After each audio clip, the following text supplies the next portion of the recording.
Shri Siddhanath textiles घेऊन येत आहे रक्षाबंधनासाठी खास ऑफर। त्यामध्ये साडीच्या भरपूर variety, Swarovski Paithani, Muniya Paithani, aari work Paithani, Dola silk यासारख्या असंख्य साड्यांच्या व्हरायटी, तेही होलसेल रेट मध्ये।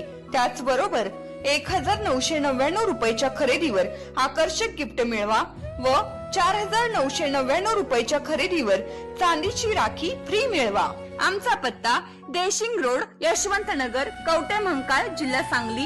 संपर्क 02341 299098, मोबाईल नंबर 817795 9004।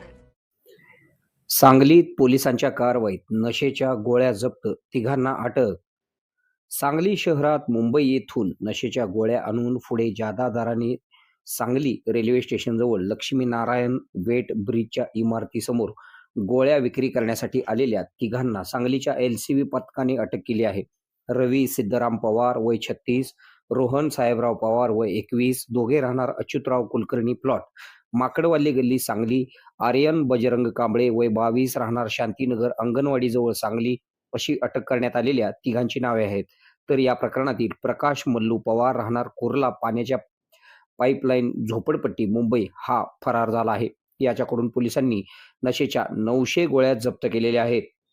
स्थानिक गुन्हे अन्वेषण शाखेतील पोलीस निरीक्षक सतीश शिंदे यांनी नेमलेल्या सहाय्यक पोलीस निरीक्षक नितीन सावंत यांच्या पथकातील अनिल ऐनापुरे, आमसिद्ध खोत, रोहन घस्ते, सुमित सूर्यवंशी यांना बातमी मिळाली की रवी पवार हा सांगली रेल्वे स्टेशनजवळील लक्ष्मीनारायण वेट ब्रिजच्या बंद इमारतीसमोर नशेच्या गोळ्या विक्री करण्यासाठी येणार आहे। मिळालेल्या माहितीनुसार पोलिसांनी अन्न औषध प्रशासन विभागाच्या अधिकाऱ्यांना सोबत घेऊन रवी पवार याला पळून जाण्याची संधी न देता त्याला ताब्यात घेऊन त्याच्याकडे अधिक चौकशी केली असता व त्याची अंगझडती घेतली असता त्याच्याकडे असलेल्या हातातील पिशवीमध्ये नशेच्या गोळ्या मिळून आल्या आहेत। याबाबत त्याच्याकडे विचारणा केली असता त्याचे नातेवाईक प्रकाश पवार राहणार मुंबई याच्याकडून आणल्या असून पुढे जादा दराने विक्री करण्यासाठी कुरिअर बॉय म्हणून त्याचा पुतण्या रोहन पवार व आर्यन कांबळे यांचा वापर करत असल्याची कबुली दिली आहे।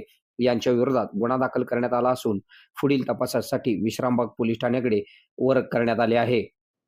या कारवाईमध्ये सांगली जिल्ह्याचे पोलीस अधीक्षक संदीप घुगे, अप्पर पोलीस अधीक्षक कल्पना बारवकर यांच्या मार्गदर्शनाखाली पोलीस निरीक्षक सतीश शिंदे, सहाय्यक पोलीस निरीक्षक नितीन सावंत, पोलीस उपनिरीक्षक कुमार पाटील, सहाय्यक आयुक्त जयश्री सौंदती, अन्न औषध प्रशासन विभाग सांगली, नायब तहसीलदार विनोद कुमार चव्हाण, जिल्हाधिकारी कार्यालय सांगली, सहाय्यक पोलीस फौजदार Anil Ainapure, police head constable Amol Aidale, Amsiddh Khot, Basavraj Sirguppi, Gundopant Dorkar, Babasaheb Mane, Imran Mulla, Sanket Magdum, Amar Narale, Anant Kudalkar, Sushil Maske, Shridhar Bagdi, Sumit Suryavanshi, Rohan Gaste, Rituraj Holkar, Sumit Suryavanshi, Vinayak Sutar, Somnath Patange, Shivaj Siddh, Ajay Patil, विवेक साळुंके, अभिजित पाटील यांनी या कारवाईत सहभाग घेतला।